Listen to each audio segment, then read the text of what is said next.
Thank you, Chairman. Chairman, Deputies and Senators, I want to address you on the issue of the €100,000 that I gave to the FAI in April 2017, which was repaid to me in June 2017.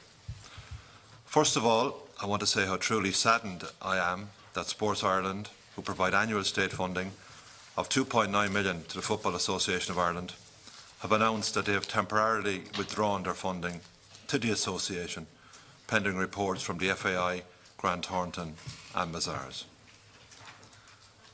I want to make it clear that I have urged a speedy response to the queries received from Sports Ireland, and I have already met this week with Grant Thornton and with the FAI on these issues, and I will respond to any request for a meeting as soon as I hear from Mazars.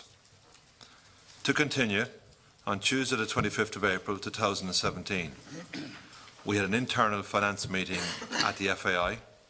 This meeting was attended by our Director of Finance, Eamon Breen, our Financial Controller, Yvonne Song, and myself as CEO. I was advised at this meeting that if all cheques and FAI bank transfers issued to third parties at that time were presented for payment, that the FAI would exceed its overdraft limit of €1.5 million on its bank accounts, which were held with Bank of Ireland. At the meeting, I expressed concern and surprise as to how the FAI could have arrived at this position. I recall thinking at the time, if I had been approached even a few days earlier, I may have been able to better address this issue. I asked if any funds were due to the FAI which could resolve the matter. I was informed that there was nothing due imminently that could be confirmed at that stage. As the matter was pressing, and we only had a few hours to resolve the potential issues that would arise if the bank overdraft limit was exceeded, as a precautionary measure and to assist the FAI, I wrote a cheque for €100,000 from my personal account to the FAI. This cheque was made payable to the FAI. I gave it to our Director of Finance, Eamon Breen, telling him to only lodge the cheque if it became clear that the bank overdraft was going to be exceeded. Later that afternoon, I travelled to London, and on the next day I travelled on to Geneva, Switzerland, where I was attending UEFA business on behalf of the FAI. I recall phoning our Honorary Secretary, Michael Cody, and informing him that I had made a precautionary payment to the FAI by way of a personal cheque for €100,000 to assist in the event that the bank overdraft was going to be exceeded.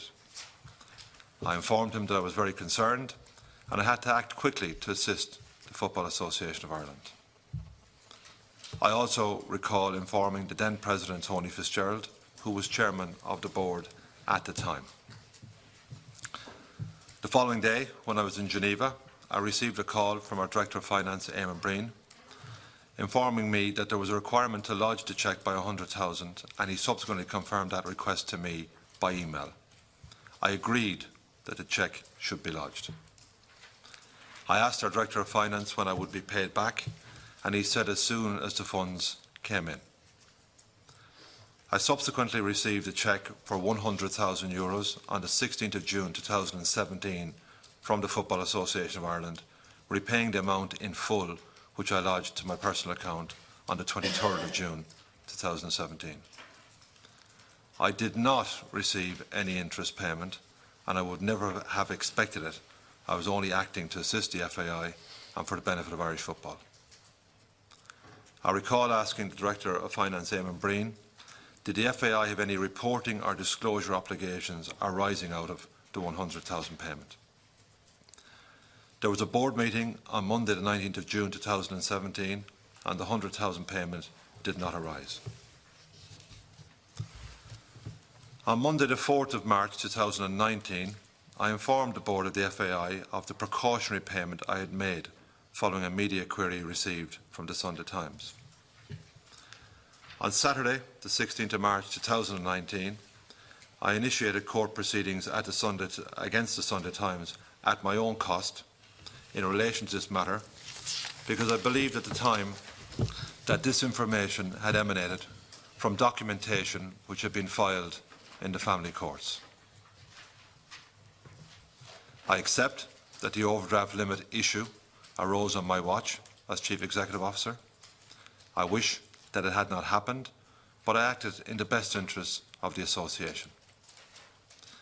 We have an excellent and committed finance and administration team and body of employees at the FAI, and many voluntary workers and players at all levels throughout the country. I regret the embarrassment that this entire issue has caused to them and the Association, but I did it in the best interest of football.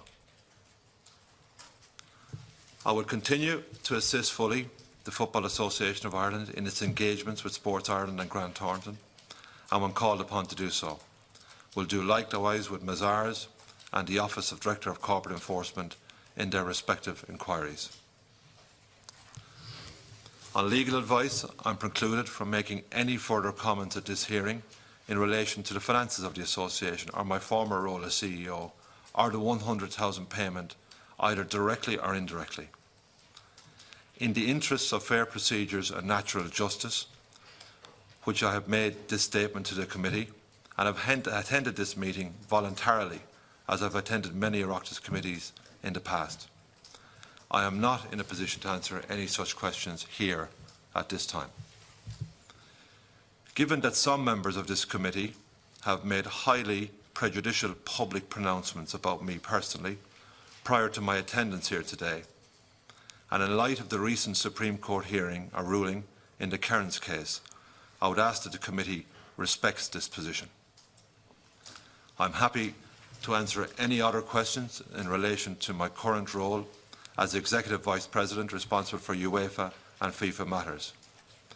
I am, as most of you would know, passionate about football and have always been. In my role as Executive Vice President, I look forward to welcoming the Under-17 European Boys Championship to Ireland next month, which will see 16 teams play and provide at least 9,000 bed spaces for tourism for this country. Next year, Dublin is one of the 12 European cities hosting the 2020 Euros, which will see 4 matches played at the Viva Stadium, hopefully including the Republic of Ireland. We are currently bidding for the 2023 Under-21 men's tournament with the Irish Football Association.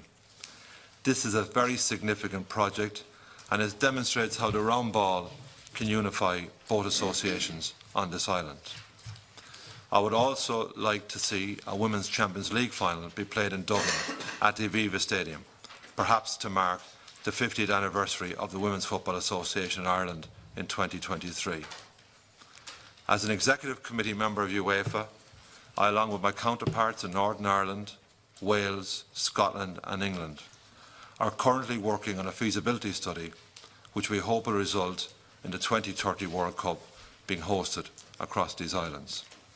And finally, I'd like to make the point from a financial perspective, UEFA would provide the FAI somewhere between 15 to 20 million euros annually, depending on participation for major tournaments. So they're a significant funder of the Football Association of Ireland. Thank you, Chairman. Of course.